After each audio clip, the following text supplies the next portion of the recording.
or is it companies that drive country performance? Good politics makes good economics, or does the economy drive politics, which is... debate we've had for a long time. Exactly. That's the hand that you are dealt. You can't change your geography. It's a pleasure to welcome you to the series, which is about fate, luck and choice, the role that fate and momentum play in life, luck, good or bad, which is normally outside your control, and the area we're interested in is choice. What are the options that countries, companies and individuals have? I'm Adrian Saville, professor at GIBS, and it's great to be in this conversation with you, Nick. Fantastic, likewise. So to a very first jump-off point with fate, luck and choice is the country of your company's birth has an inordinate impact or influence on company performance. If we think about it almost as a chicken and egg type story, does the chicken cause the egg or does the egg cause the chicken? Does the country cause the company or does the company cause the country? It's inescapable that the two are inextricably intertwined. Great companies it helps if you've got a great country background. And if a country is populated with fantastic companies, then that's going to be better for all involved. But it led in an early piece of work that I've been involved in for the last 15, 20 years.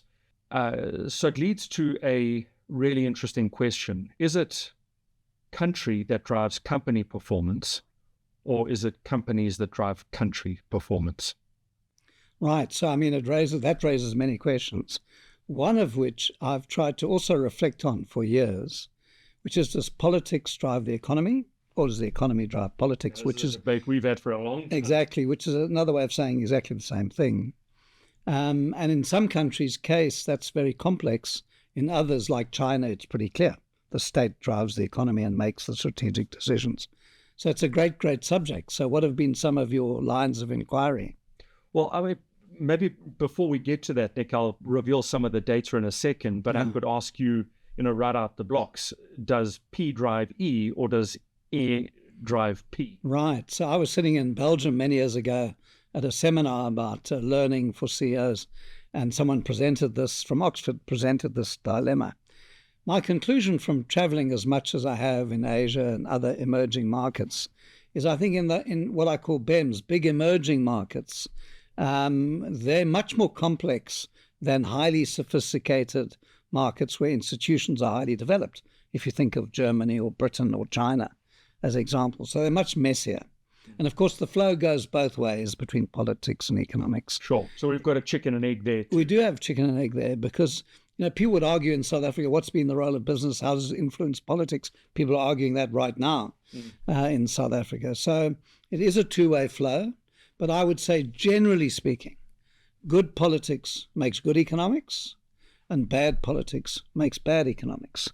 Whether good economics can make good politics is a great question I think we're going to talk about. And of course, if both are bad, well, then you're in big trouble. There's a lovely one-liner on this which suggests that economics is to politics as gravity is to jumping. So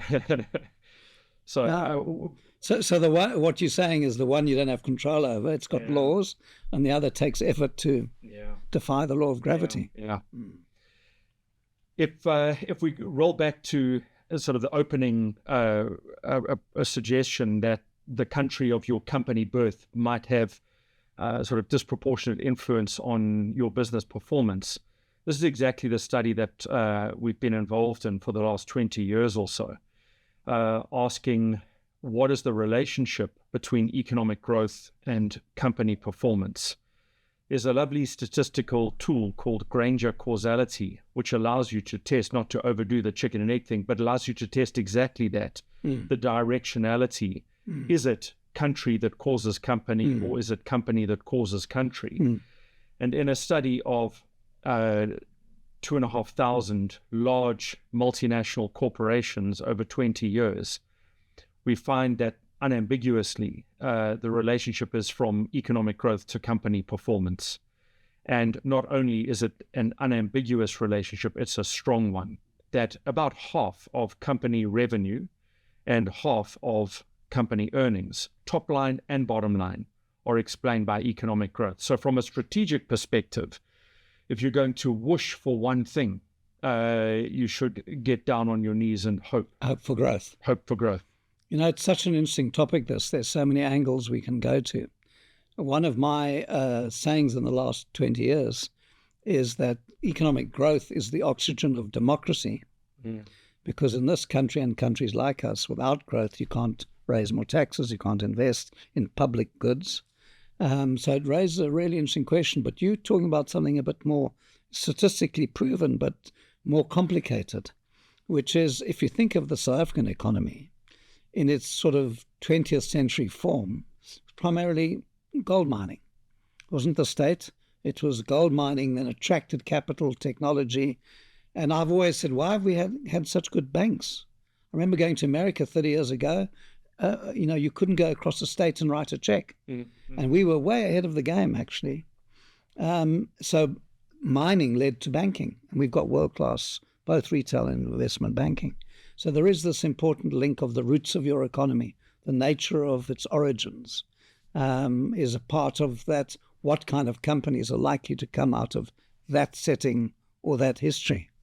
And so there's an industrial structure and perhaps a geographic structure. Correct. Also attached to this. The South African motor corporations are based at the ports. Exactly. Yeah. The discussion or the interrogation, though, around that company-country relationship leads to a question that I think is tangential to this, that, if the economy matters so much to democracy. Dambisa Moyo has got some great work on this, where she shows the longevity of democracy based on economic performance. Right. Low incomes per capita, short-lived democracy. Right. And that once you've got into middle income status, then the life expectancy of democracy, in inverted commas, because it's stable. It gives resources to stabilize the institutions. You took the exact word. It's that institutional fabric and framework.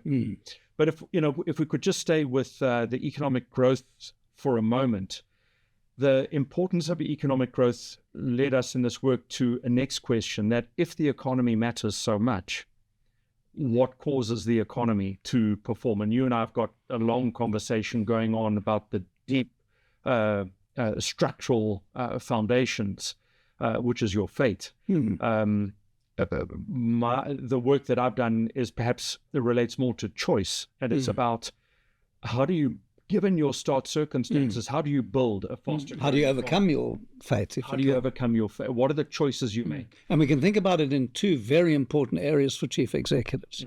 The one is choice is the exercise of a plan for the future. And in a way, your fate is often very internal. It's your mindset. So just to use an example about this, if you think of SA Breweries being a monopoly for 100 years. They used to get very cross with me when I told them they were a monopoly. They said, we're a temporary sole supplier. I wasn't quite sure the difference.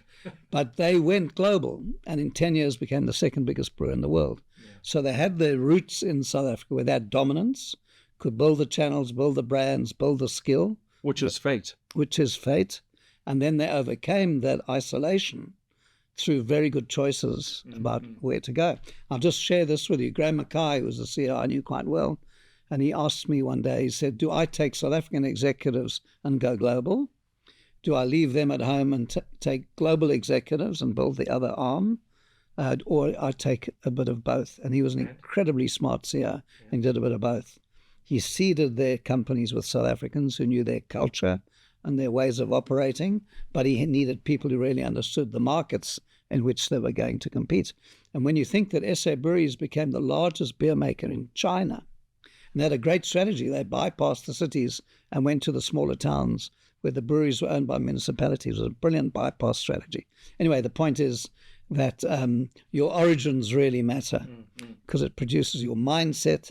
And when the gates opened and companies were able to go global, many failed, but some succeeded. And SAB would be a good example. What I really like in the observation you're making there, or the story you're telling about Graham Mackay, is so often in the discussion around strategy, strategy is you have to take a tough choice. It's either A or B. I mean, that's the essence of a strategic decision.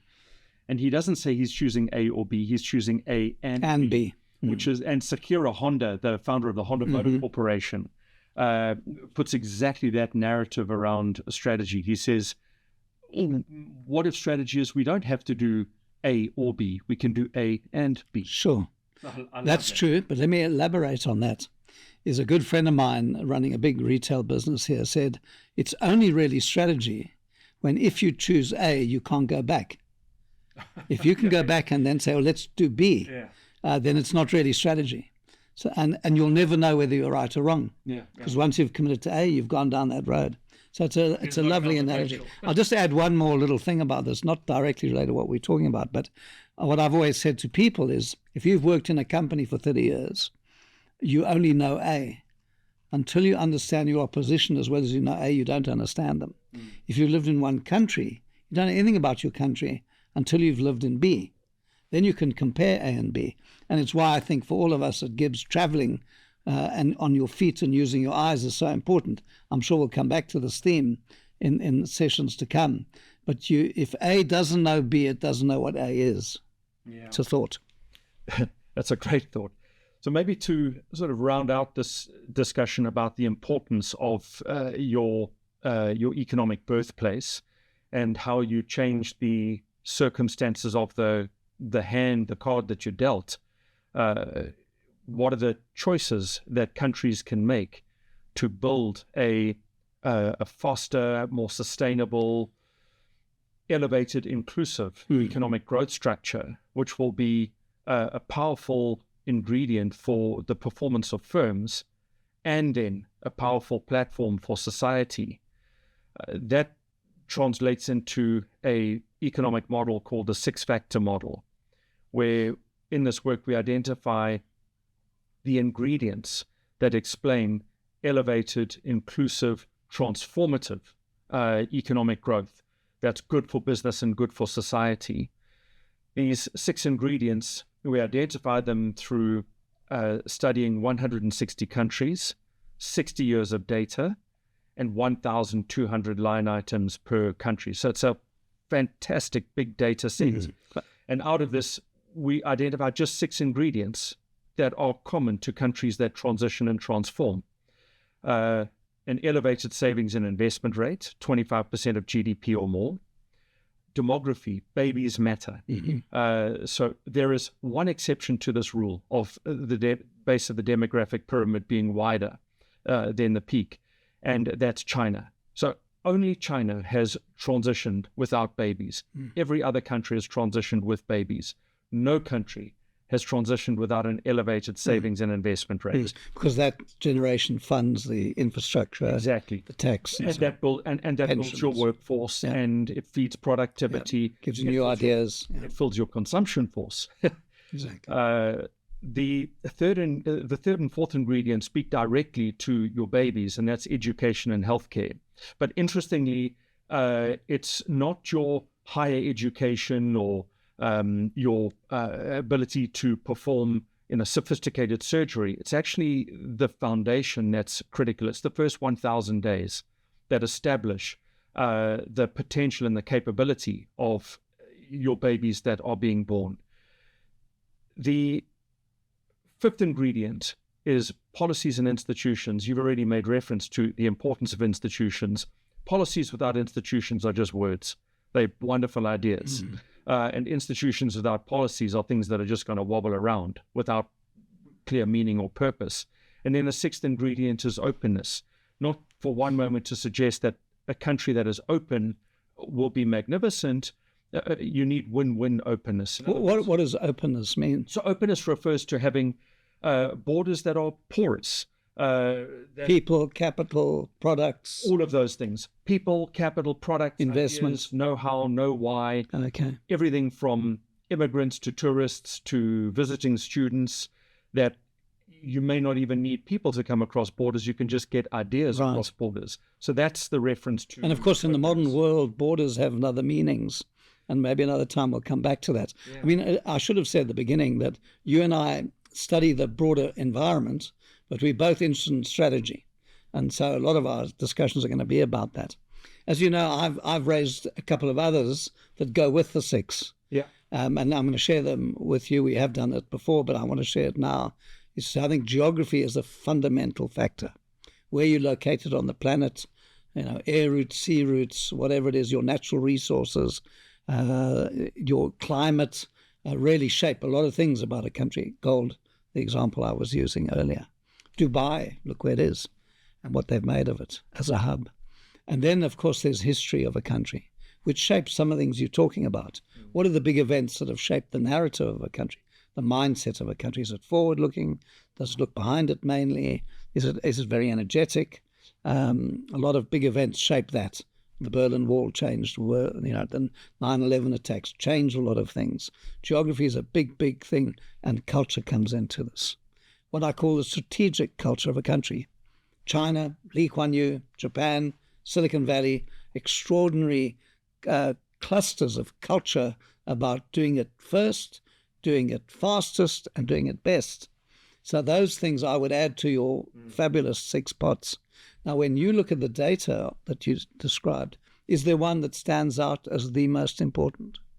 There's 2, Nick. And of the 6, the 2 that matter most are the economic openness, your ability to engage with others, and, in a phrase, win-win economics. And the other is savings and investment. Those 2, if they are missing in action, then from a business perspective, your economic growth platform will be choked, and you're going to be scrambling for market share. So from a strategic perspective and thinking about the importance of economic growth, if you give attention to just those 2 factors, those are the vital components of funding economic growth that will support business performance and social well-being. So we're running these podcasts to try and attract the attention, interest of chief executives, senior executives. What would be our bottom line out of this conversation before we close it? I think you've set the platform by talking about your 4 components, which is the fate. That's the hand that you are dealt. You can't change your geography. It's a given. So pay careful attention to the hand that is given to you in terms of fate. But now how you play that hand, those are the choices you make. And I think executives should be giving very careful consideration to the way in which those cards are being played and how that translates into the country structure. Lovely. So I want to close it with this, to add to that and say, CEOs I've worked with in teams for years and years, a huge amount of time goes on to operational management, which is critical for CEOs to make sure the engine's running smoothly. There's quite a bit of time on strategy and planning, but in this world we're living in now where things are moving so quickly, there needs to be more emphasis on the future and strategy. And I think there are 3 levels that we will come back to over and over. One is the market, who you're selling to, why they're buying it, how they're using it, what are their alternatives, including the value chain of the market. Then there's the industry, who are your rivals, what's happening to the structure of the industry, is it conducive to investment and growth? And the third is what we would both call, I think, the macro or the big picture, the big forces at work, which are so busy today changing the landscape on which we're working. That's probably a good place to stop this discussion. We'll talk about that next time.